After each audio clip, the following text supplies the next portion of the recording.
गोनू झा की कहानी सुनाने जा रही हूँ। शीर्षक है लालच बुरी बला है भाई। गोनू झा गदगद मन से मिथिला नरेश के दरबार से अपने घर की ओर जा रहे थे।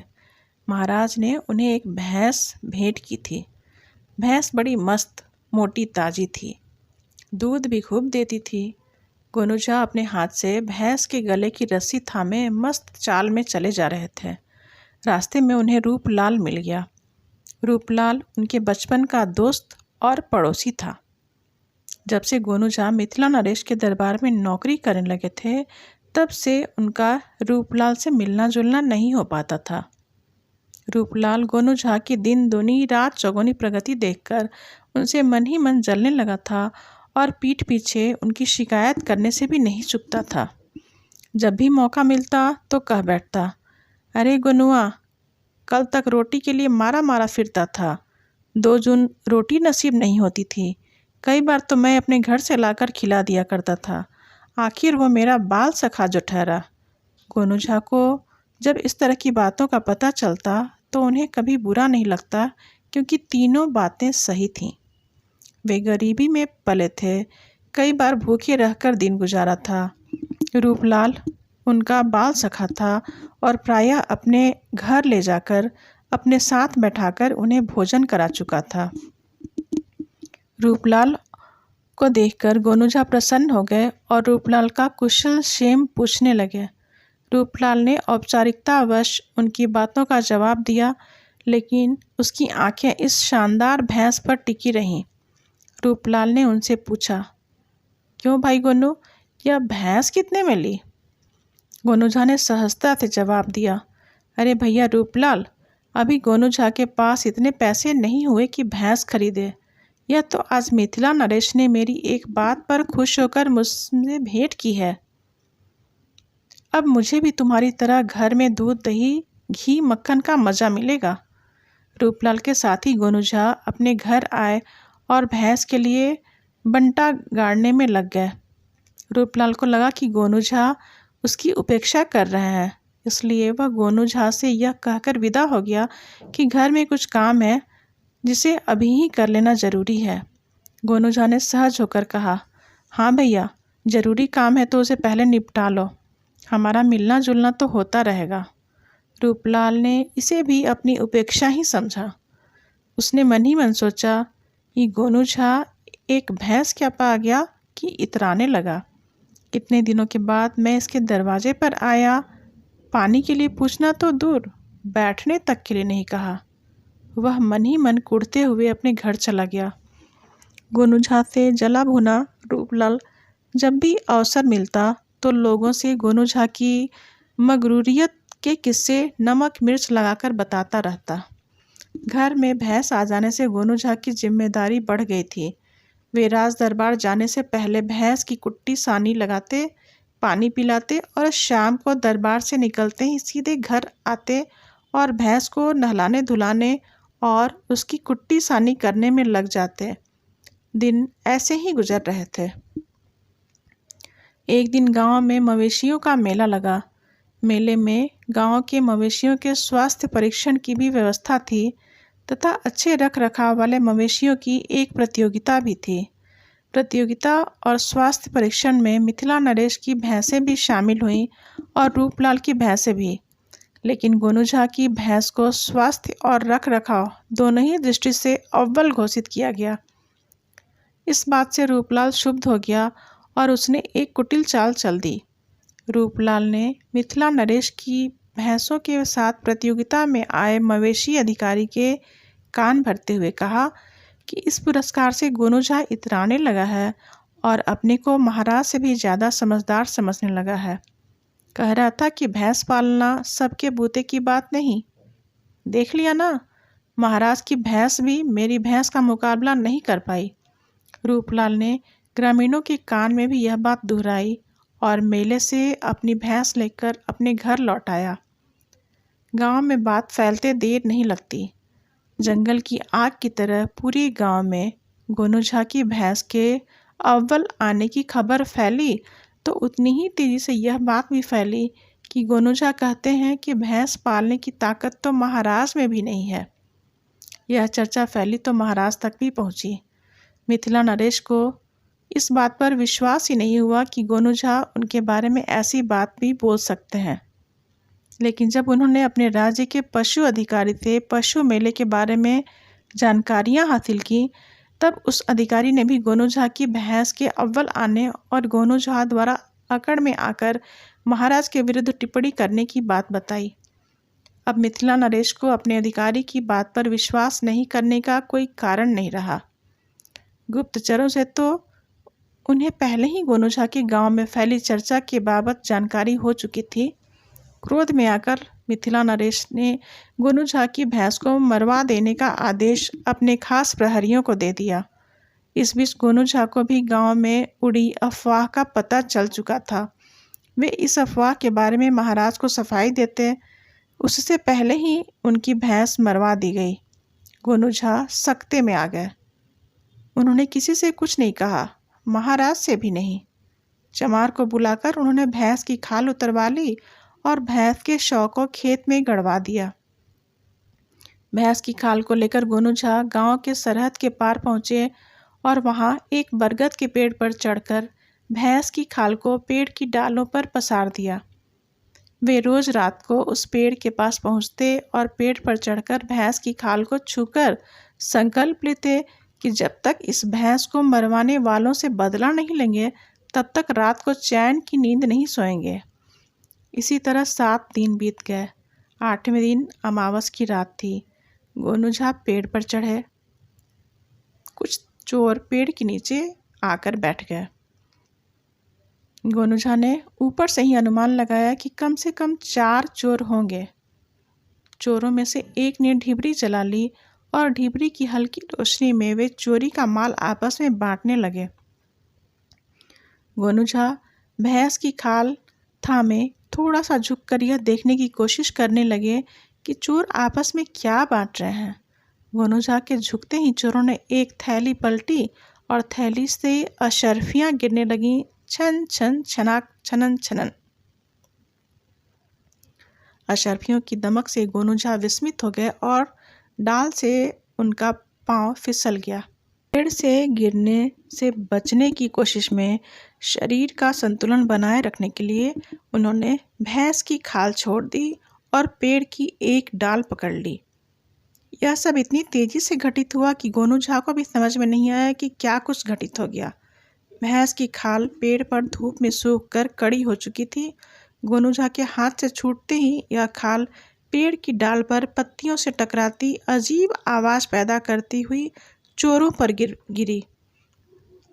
चोर इसे प्रेत लीला समझकर वहां से डरकर सिर पर पैर रखकर भागे। गोनूझा ने देखा चोर बिना पीछे मुड़े भागते जा रहे हैं और अंततः घने अंधकार में विलीन हो गए। काफी देर तक गोनूझा पेड़ की डाल पर बैठे अपने को संयत करते रहे। जब उन्हें भरोसा हो गया कि चोर अब वापस नहीं आएंगे, तब उन्होंने चोरों का असबाब देखा कि इसके बंटवारे के लिए पेड़ के नीचे एकत्रित हुए थे। गोनूझा की खुशी का ठिकाना नहीं था। उनके सामने स्वर्ण मुद्राओं की ढेर सी लगी थी और जेवरों की थैलियां पड़ी हुई थीं। गोनूझा के सामने समस्या थी कि यह धन वे कैसे लेकर अपने घर जाएं। अंततः उन्होंने अपना कुर्ता उतारा और उसके गले वाले भाग को बांधकर उसमें सारा धन समेट लिया और फिर अच्छी तरह गांठ लगाकर सिर पर रख लिया और अपने घर वापस आ गए। घर पहुंचते पहुंचते सवेरा होने लगा। पेड़ों पर चिड़ियों का कलरव शुरू हो गया। घर पहुंचने पर गोनूझा ने संतोष की सांस ली कि उन्हें रास्ते में किसी ने देखा नहीं। गोनूझा मन ही मन सोचा कि यह ईश्वरीय कृपा ही है कि उन्हें इतना धन प्राप्त हो गया है। अनायास ही अब उनके मन में यह जिज्ञासा पनपी कि उनके पास स्वर्ण मुद्राएं कितनी हैं, यह जान लें। जेवरों की एक पोटली बनाकर उन्होंने संदूक में रख लिया और स्वर्ण मुद्राओं का परिमाण देखकर उन्हें लगा कि यदि उन्हें वे गिनने में लग जाएंगे तो दिन ढल जाएगा, तब भी शायद गिनती पूरी न हो। यदि इन स्वर्ण मुद्राओं को तौल लिया जाए तो काम चल जाएगा। यह विचार मन में आते ही उनके सामने समस्या आई कि तौलें तो कैसे तौलें। घर में तो तराजू है ही नहीं। फिर उन्होंने सोचा कि चलो रूपलाल के घर से तराजू ले आते हैं, उसके पास तराजू जरूर होगा। लहना पसारी का उसका काम है, पुश्तैनी, तरह तरह के तराजू हैं उनके पास। रूपलाल का ख्याल उसके मन में दो कारणों से आया। एक तो रूपलाल उनका बाल सखा है, दूसरा यह कि उसका घर उनके घर से महज 1 फरलांग की दूरी पर है। मन में तराजू का ख्याल आते ही गोनू झा रूपलाल के घर की ओर चल दिए। रूपलाल उस समय अपनी भैंसों के लिए चारा तैयार करने में लगा था। गोनू झा को अपने घर आया देखकर वह कुछ चकित सा हुआ और आगे बढ़कर पूछा, क्यों भाई? गोनू, तुम इतने सवेरे कैसे तुम्हारा आना हुआ? तुम्हारी आंखें चढ़ी हुई हैं, रात भर सोए नहीं क्या? गोनू झा ने कहा। रूपलाल, तुमने ठीक कहा, रात को सोया नहीं। अभी तुम मुझे तराजू और बाट दे दो, जरा जल्दी में हूँ, चैन से बैठूंगा तो बातें करूँगा। रूपलाल तराजू लेने के लिए अपने घर के अंदर गया। वह शंकालु तो था ही मन सोचने लगा, आखिर क्या बात है, गोनू झा रात भर सोया नहीं और सवेरे सवेरे तराजू लेने आ गया। आखिर वह रात में जगा क्यों? तराजू पर इतने सवेरे क्या तौलेगा? अपने संदेह की प्यास बुझाने के लिए उसने थोड़ी सी लेई तराजू की पेंदी में यह सोचकर लगा दी कि गोनू झा इस तराजू से जो कुछ भी तौलेगा उसका अंश उसमें जरूर चिपक जाएगा। उसने गोनू झा को तराजू और बाट दे दिए। गोनू झा तराजू और बाट लेकर अपने घर आ गए। स्वर्ण मुद्राएं तौलकर उन्होंने एक छोटी बोरी में भरकर संदूक में रखा तथा तराजू वापस करने के लिए चले तो देखा कि तराजू के पेंदे में एक स्वर्ण मुद्रा चिपक गई है। उन्होंने समझ लिया कि रूपलाल ने तराजू के पेंदे में लेई लगाई है। शायद वह यह जानने को उत्सुक था कि मैं क्या तौलूंगा। गोनू झा के होठों पर एक रहस्यमयी मुस्कान तैर गई और उन्होंने तराजू के पेंदे में स्वर्ण मुद्रा को ठीक से चिपकाया और तराजू रूपलाल को लौटा गया। गोनू झा को विश्वास था कि अब स्वर्ण मुद्राएं तौले जाने की खबर पूरे गांव में फैल जाएगी, क्योंकि वे जानते थे कि बचपन से ही रूपलाल के पेट में कोई बात पचती नहीं है। उसके पास जो भी नई सूचना होती है उसे बढ़ा चढ़ाकर लोगों को बताने में ही उसे आनंद आता है। और गोनू झा चाहते थे कि गांव वालों को जानकारी मिले कि गोनू झा के पास हजारों स्वर्ण मुद्राएं हैं। हुआ भी यही। दिन चढ़ते ही गोनू झा के पास बधाई देने के लिए लोग आने लगे।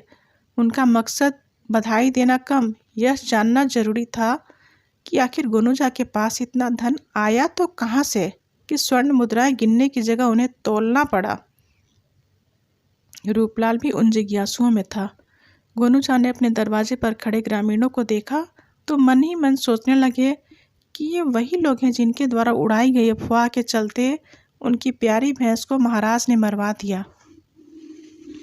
अंततः रूपलाल ने जब उनसे बचपन की दोस्ती का वादा देकर वह धन का रहस्य जानना चाहा, तब गोनू झा बोले, भाई रूपलाल, तुमसे क्यों छुपाना? भैंस के मरने के बाद मैंने उसकी खाल उतरवा ली थी, क्योंकि मुझे मालूम था कि गांव के बाहर बरगद के पेड़ पर एक पिशाच रहता है। उसे भैंस की खाल बहुत भाती है और वह भैंस की खाल के लिए जितना चाहो उतना धन देता है। मैं रोज रात को बरगद के पेड़ के पास भैंस की खाल लेकर जाता था।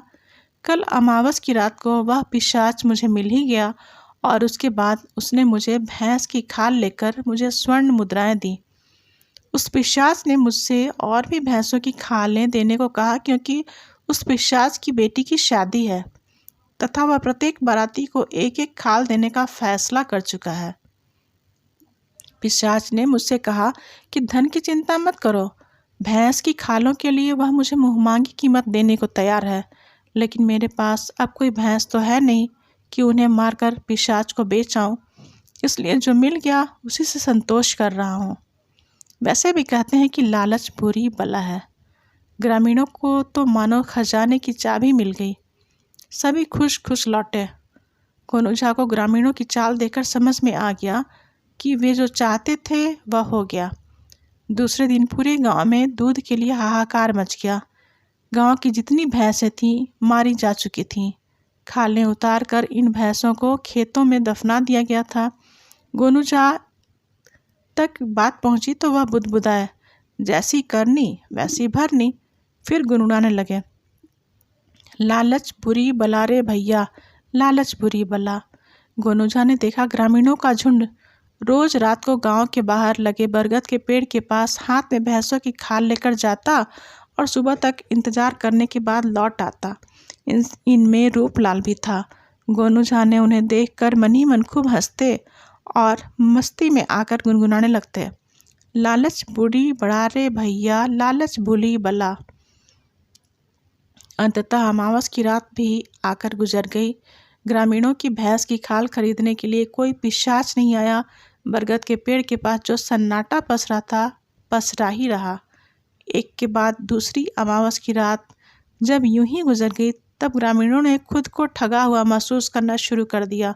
दूध के अभाव में गांव में त्राही त्राही मची थी और प्रायः सभी गांव वालों को खेतों से भैंस के शवों के सड़ने के कारण षडांत की भभक पैदा होने लगी थी।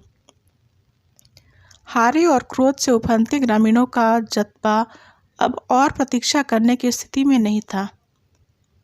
उनके सब्र का बांध टूट चुका था।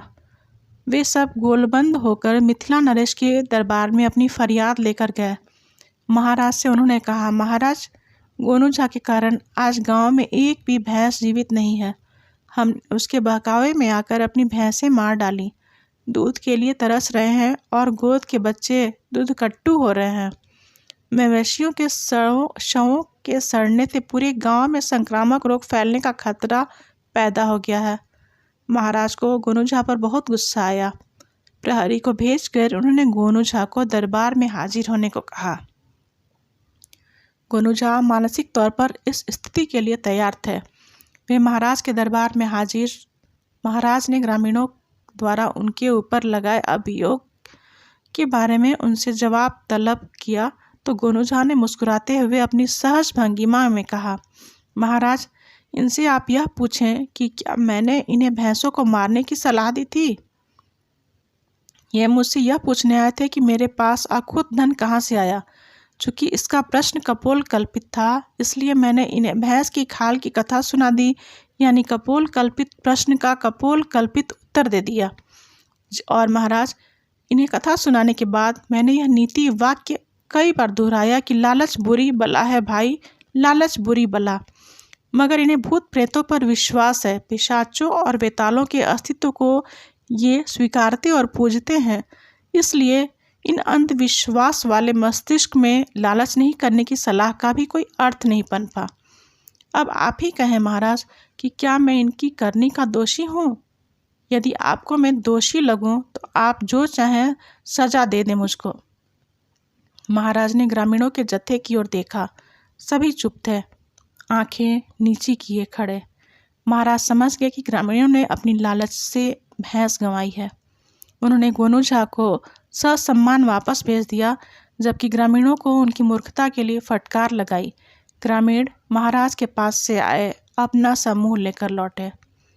महाराज ने राज्य की ओर से गांव के बच्चों के लिए दूध की व्यवस्था करा दी, क्योंकि यह उनका राजधर्म था।